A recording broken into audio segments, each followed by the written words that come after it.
Sanibona, ngaphambi singene kwivideo namuhla, ngithi angithathe lethuba ngibonge isupport nothando esikhombise lona lingaphezu kokucabanga kwethu. Siyacela niqhubeke nisupporte njalo ngokubuka amavideo ethu, ungakhohlwa ukukhomenta, ushare, ulike. Siyafisa ukuzwa umbono wakho. Sicela ke singene kwivideo namuhla.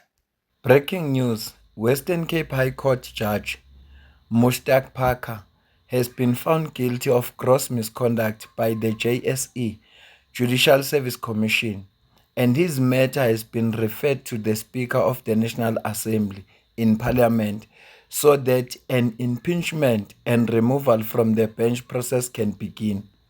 Parker was accused of being dishonest in that he gave two contradicting versions about a February 2019 incident between him and then Judge President Dr. John Hlophe.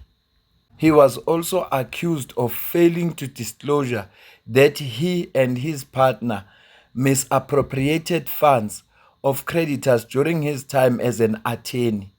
Ngithe uma ngena ku-TikTok ungazithela phe kwevideo yosisi lo ojwayele uku-analyze kakhulu izinto ezenzeka emakhoti. Ngamuzwe ekhuluma ngalolu daba kanti bengiyibonile le post yaleli judge. Ngicela ukucaphunela ivideo yakhe-ke ngoba yena uzokwazi ukuchaza kangcono ebese emveni kwalapho siqhubeka nokunye. Another South African judge stands to be impeached, this time for lying about being assaulted by another judge and for failing to disclose an 8 million rand misappropriation of funds scandal. I mean, this guy's own brother testified against him. So let's talk about it. If you follow me, you know that I give regular updates on current affairs and matters in the courts. If you're new here, welcome, and please follow. The Judicial Service Commission, which is the body that interviews and holds judges accountable, has found Judge Mushtaq Parker guilty of gross misconduct. This is in relation to two charges. In the first charge, Judge Parker had accused former Western Cape Judge President John Hlophe of assaulting him. But then he later changed his version, and that's when 10 of his colleagues, other judges, laid this complaint against him. Now, Parker concedes that both versions that he gave cannot be true. I mean, it's either Hlophe assaulted him or he didn't. But he says when he realized the inaccuracies in the first version, he then moved to correct them, and that's when he gave his second version. The JSE has found that he lied, and that is unbecoming of a judicial officer, and that constitutes gross misconduct. With the second charge, it's all got to do with a law firm that he ran with his brother, Irfan Parker, and they had allegations or a complaint against them of misappropriating trust funds. Now, the charge before the JSE was that Parker failed to disclose to them at the time of his interview that there was this complaint looming against him. His brother testified and confirmed that he did indeed know about the complaint at the time of his appointment. In its finding, the JSC says even though he was aware of this complaint, he failed to disclose it in his nomination questionnaire and in the interview, and that constitutes gross misconduct. The ball is now in Parliament's court, which will have the final vote on his impeachment. Ngobusise sechazile ukuthi kwistatement sakhe sokuqala wathi uDr John Hlophe umshayile. Kwesesibili wajika wathi cha umthukile. Manje zonke lezi zinto ilaba realize khona ukuthi akakhulumanga iqiniso ngaye. So ngaleso sizathu bamthola ke enecala nanonga disclose ke kodwa sekusele manje kwiParliament uthi lona elizothatha isinqumo ukuthi kwenze kanjani ngodaba lakhe. JSC yona seyiqedile umsebenzi wayo. Sekusele ke iParliament ukuthi lithathe isinqumo. Njengoba sazi sonke ukuthi umuntu oyijudge uma kufika isikhathi sakhe sempesheni uhola yona le mali kade ehole ijudge. Le kade ehola monthly usahola yona lo mali nama benefits wakhe njengoba kade ijudge. So uma ngabe kodwa ebeneshwa lokubhekana nalesimo sokuthi uzobhekana neimpeachment ilaqala khona inkinga ngoba ulahlekelwa yiwo wonke lawo ma benefits. Ayalahleka ngempela. Uma eselahlekile uluza konke uzobe sefana nabo bonke abantu abangamajaji abacontribute monthly kwindaba ze pension fund akunasamba azosithola kodwa uhola salary yakhe kuze kufike usuku lwakhe lokuthi uyashona noma uyadlula emhlabeni. Ngakho ke uma sebeqedele process uzolahlekelwa yilokho leli judge. Asazi ke ngodaba lika John Hlophe ukuthi bazomisa kanjani. asazi ke bazomisa kanjani. Angilazi ke nodaba lakhona ngizange ngilandelele ukuthi ngesikhathi leli jaji la lithi uDr John Hlophe ulishayile kwathatha isinqumo esasithini ngaleso sikhathi. Angizange ngilandele udaba angazi.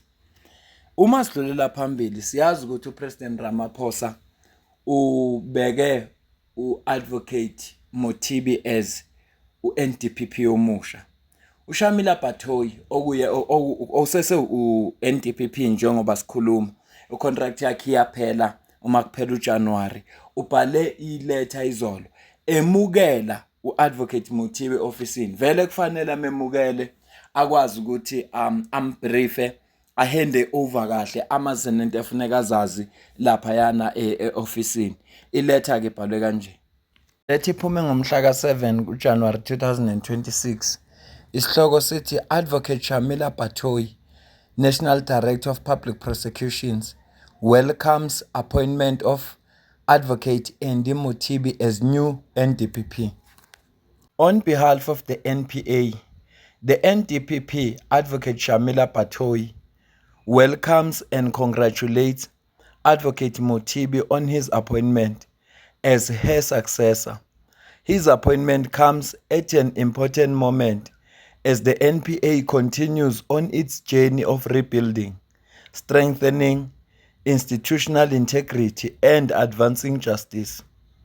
Advocate Batoyi said, open quotes, Advocate Mothibi is a person of integrity who comes with a great track record and who knows what it means to fight for the rule of law in the country.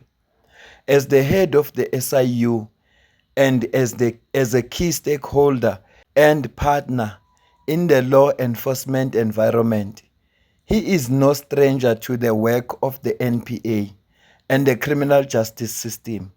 I have every confidence that Advocate Mothibi will take the NPA to greater heights, close quotes.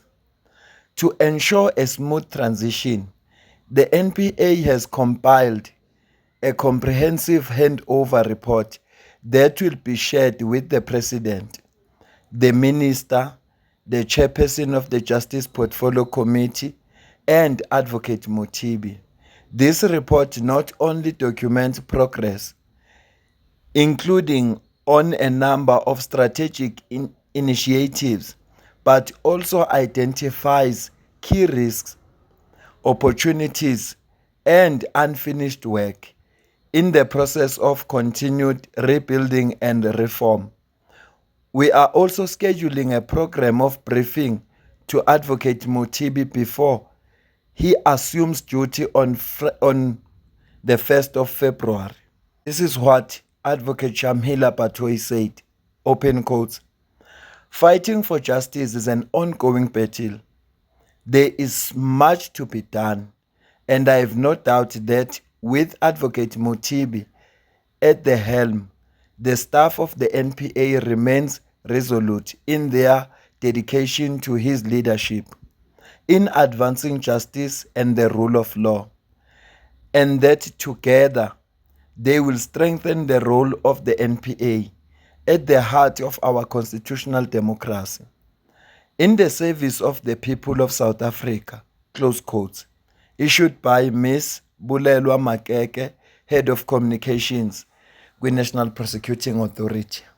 Ngicela ukuza ukuphola kwakho la ku-comment section, ngizwe ukuthi wena ubona kanjani ngalo lonke lolu daba.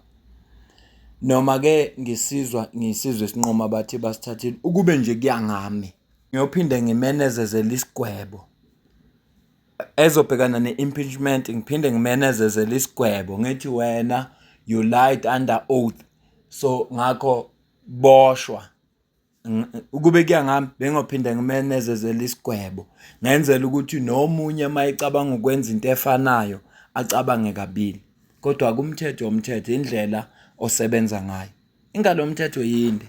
Futhi mayithanda ukusebenza iyasebenza ngempela.